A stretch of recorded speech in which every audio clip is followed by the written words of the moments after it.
Listen, I'll tell you straight up. We thought humans were the biggest joke in the galaxy. I mean, seriously? These pink, squishy creatures who hadn't even figured out faster than light travel. My name's Vex, and I'm what you'd call a Korathian scout. We're the ones with the purple skin, 3 eyes, and enough firepower to glass a small moon. Yeah, we're pretty impressive, if I do say so myself. The day everything changed started like any other rotation on our command vessel, the Dreadnought Fang. Captain Zorth was lounging in his command chair, all 4 arms crossed, looking bored out of his considerable mind. Our species had been the apex predators of this sector for over 3,000 cycles, and frankly, we were getting a little cocky about it. Scout Vex. Zorth's voice boomed across the bridge. What's the status on those? What do they call themselves again? Humans? I couldn't help but chuckle. Still playing with their primitive rockets, Captain. Their fastest ships barely reach .001 light speed. It's almost adorable, really. The bridge crew erupted in laughter. Commander, this, our weapons specialist, was literally wiping tears from her compound eyes. Remember when they sent that tiny probe with gold records? Like anyone would want to learn about their, what did they call it? Classical music? Mozart, I corrected, still grinning. And apparently they thought showing pictures of their anatomy would intimidate us. As if we haven't dissected 100 species already. Captain Zorth stood up, his massive frame casting shadows across the tactical displays. Well, Scouts, I think it's time we paid our little human friends a visit. They've been cluttering up our space with their pathetic attempts at exploration. Time for some spring cleaning. The thing about us Korathians? We don't just conquer planets, we make examples of them. It's not enough to win, you have to make sure everyone knows you won. Psychological warfare. They call it, break their spirit first, then break everything else. Our fleet consisted of 12 dreadnoughts, each one capable of cracking a planet's crust like an egg.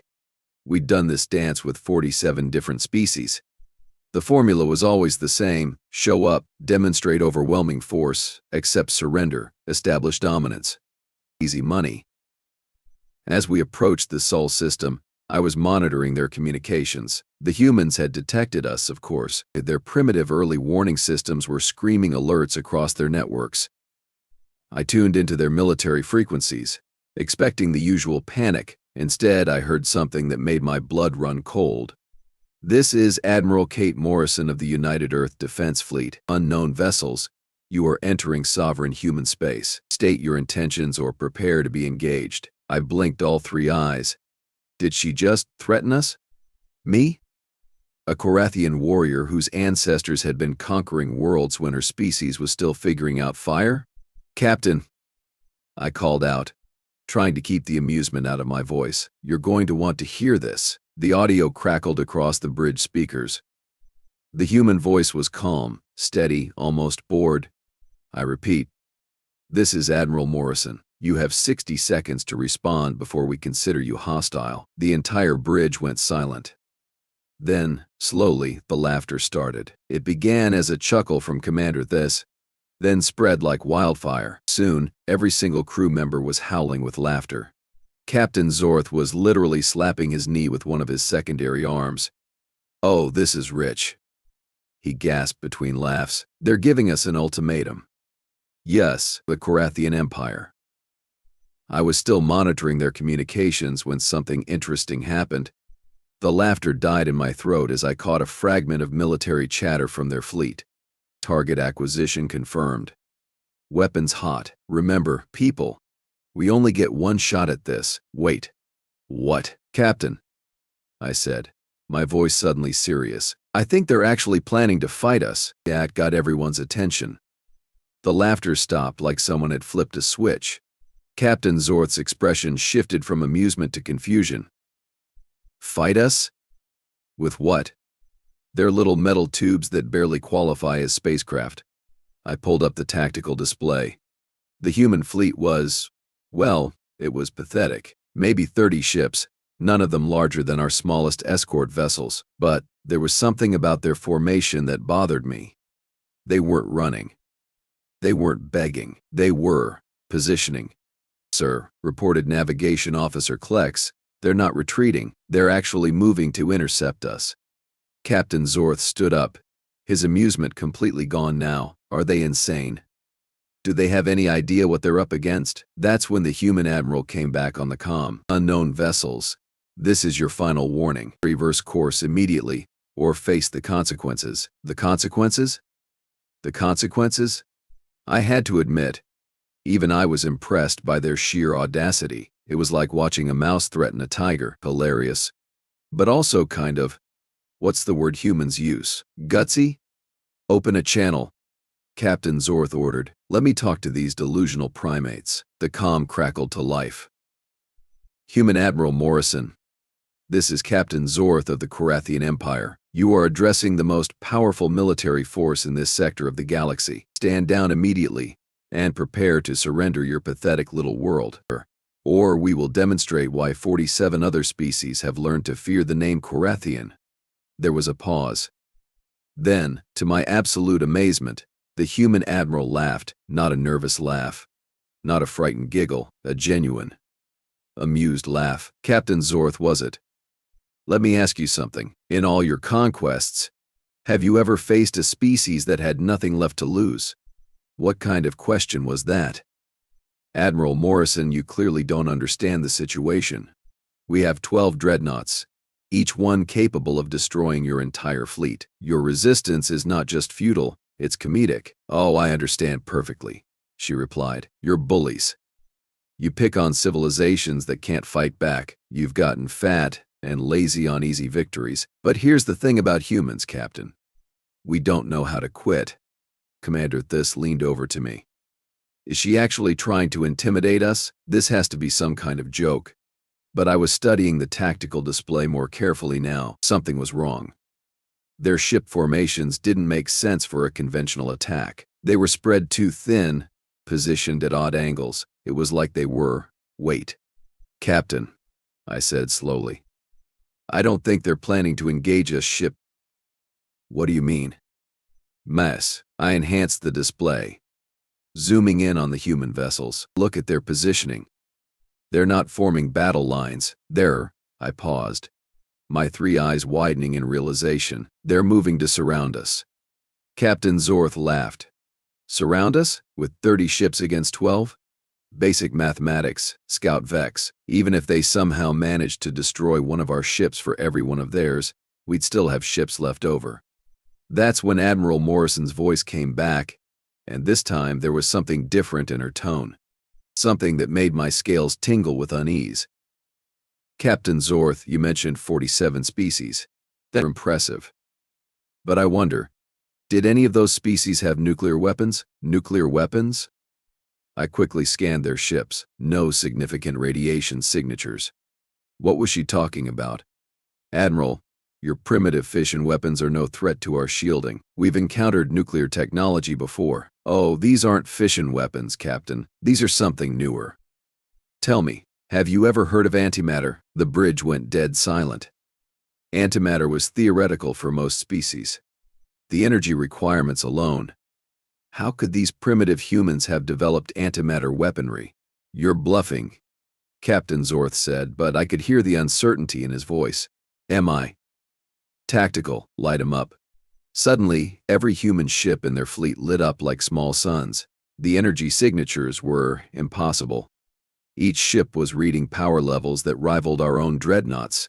How was that possible? Captain, whispered Commander This, those readings, they can't be accurate. But they were. I ran the scans 3 times.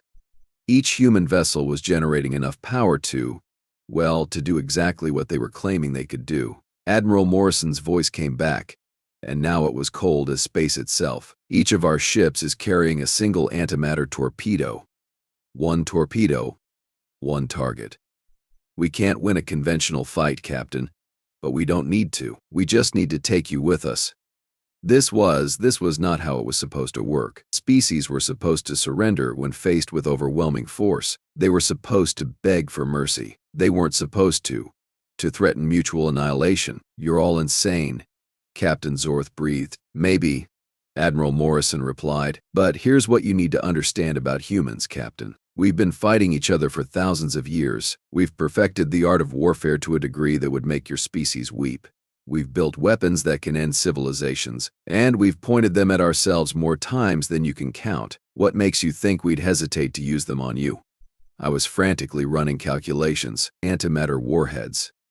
If they were telling the truth, and if they were willing to use them, we could win, but the cost would be catastrophic.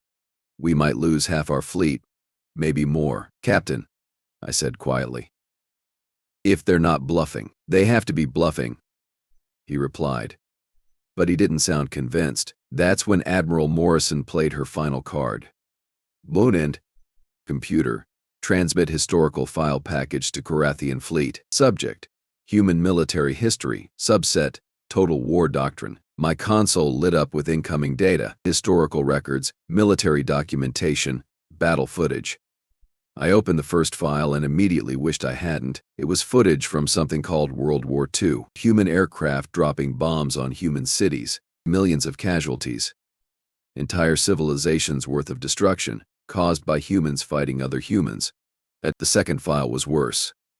Nuclear weapons, cities vanishing in pillars of fire. Humans had actually used these weapons on themselves.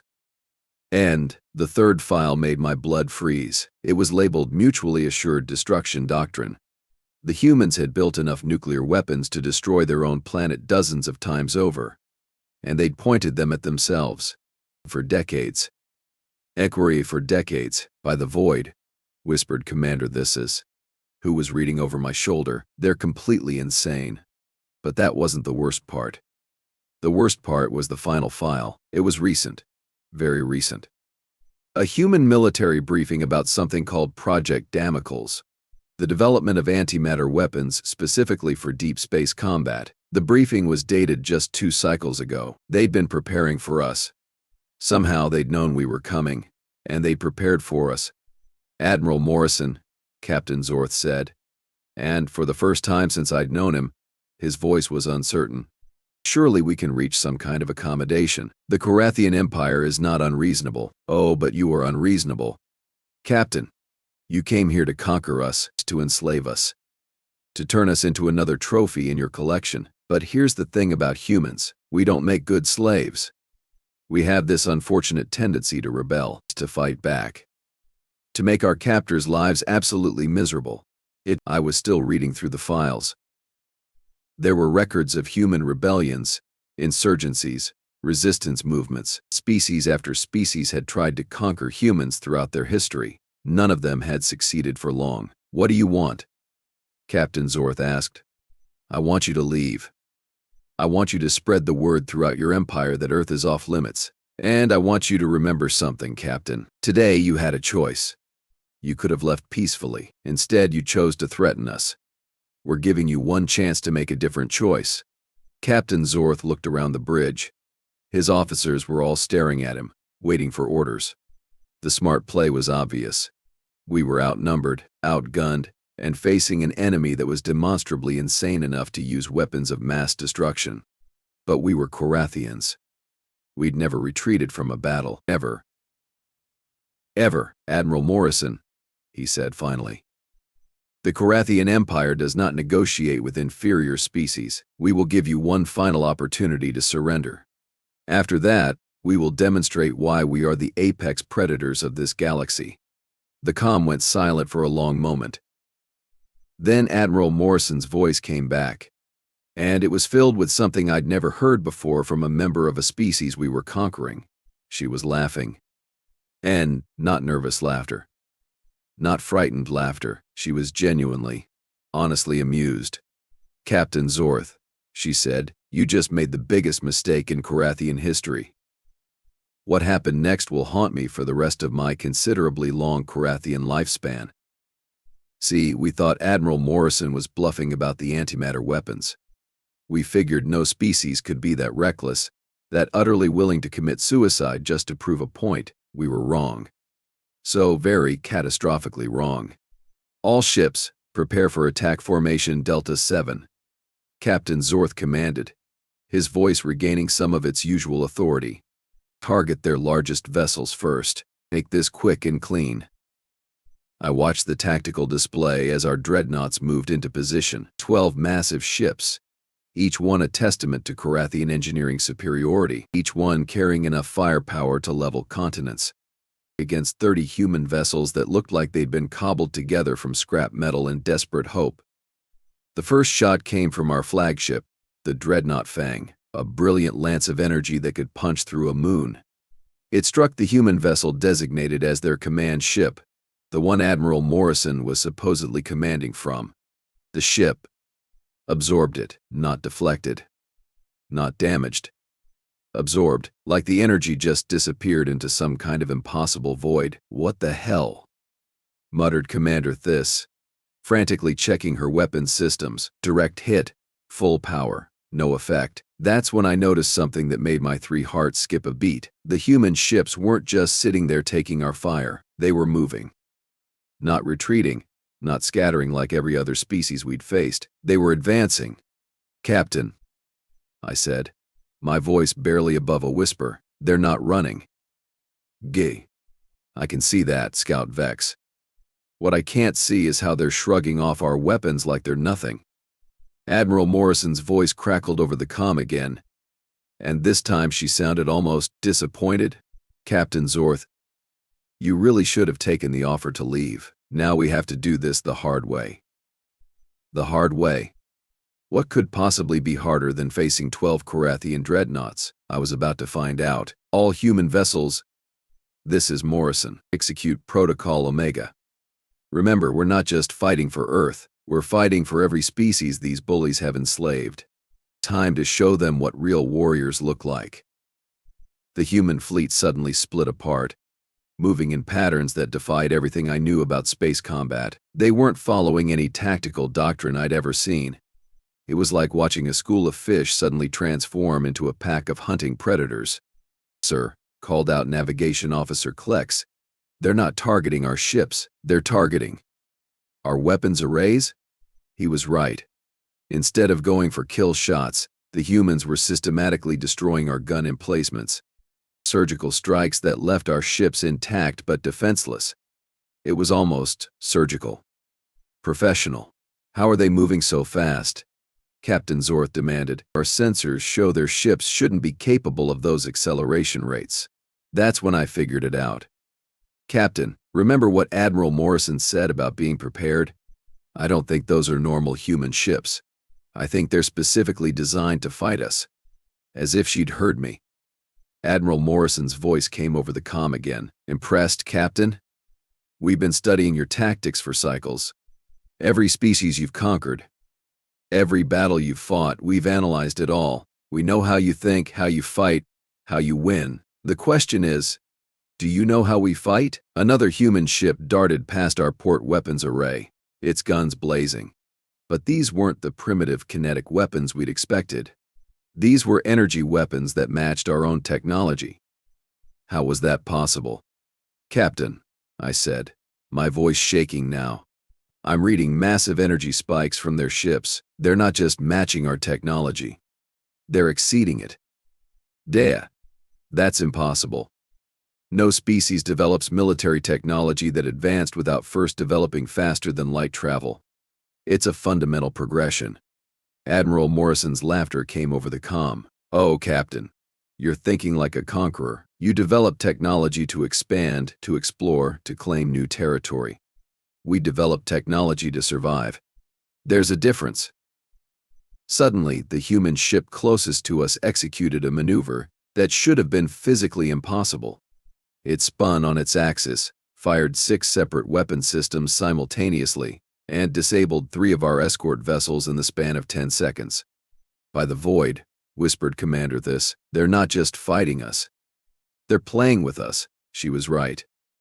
The humans could have destroyed our ships. Instead, they were systematically stripping away our ability to fight back. It was humiliating.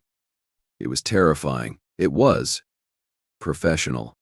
"Captain Zorth," Admiral Morrison's voice came again, but this time it was different, colder. "You wanted to see what apex predators look like? Let me show you." What happened next redefined my understanding of the word terror. The human ships suddenly stopped their surgical strikes and regrouped into a tight formation.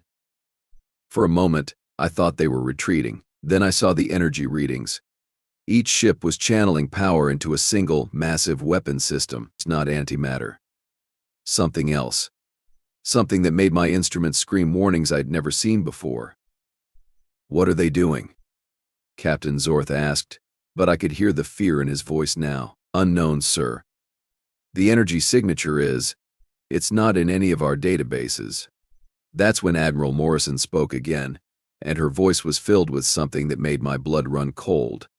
It was satisfaction. Pure, professional satisfaction. "Captain Zorth, meet humanity's greatest invention. We call it the Mercy Gun." The Mercy Gun. What kind of weapon was called a Mercy Gun? It's not designed to kill, Captain. It's designed to teach. Consider this a lesson in humility. The human formation fired as one. Not at our ships, but at something else. Something I couldn't identify until it was too late. They were targeting our hyperdrive engines. Every single one of our ships suddenly lost faster-than-light capability. We were stranded in the Sol system, completely at their mercy. But that wasn't the worst part. The worst part was what happened next. "Now," Admiral Morrison said, "let me tell you a story, Captain. It's a story about what happens when you threaten a species that has spent its entire existence learning how to fight." The human ships began transmitting data, not weapons fire, not threats. Information, battle footage from human conflicts, military tactics, weapon specifications, everything. Then, "We've been at war with ourselves for 5,000 years, Captain. We've perfected killing to an art form. We've built weapons that can crack planets, viruses that can extinct species, and strategies that can break the will of entire civilizations. And we've used all of it on ourselves." The footage was horrifying. Humans fighting humans with a level of brutality and efficiency that made Korathian warfare look like a children's game. Chemical weapons, biological warfare, nuclear bombardment, psychological torture. But here's what makes us different from you, Captain. We learned from it. We learned that conquest is temporary. That fear is fleeting.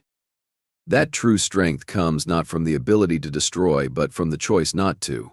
One of the human ships moved closer to our flagship, close enough that I could see details on its hull. It was covered in markings. Names, thousands upon thousands of names. Those are the names of every sentient being killed by Korathian forces in the last 1,000 cycles, Admiral Morrison explained. "That we've been watching you, Captain. Learning about you, preparing for you." "What do you want?" Captain Zorth asked, and I'd never heard him sound so small. "We want you to leave.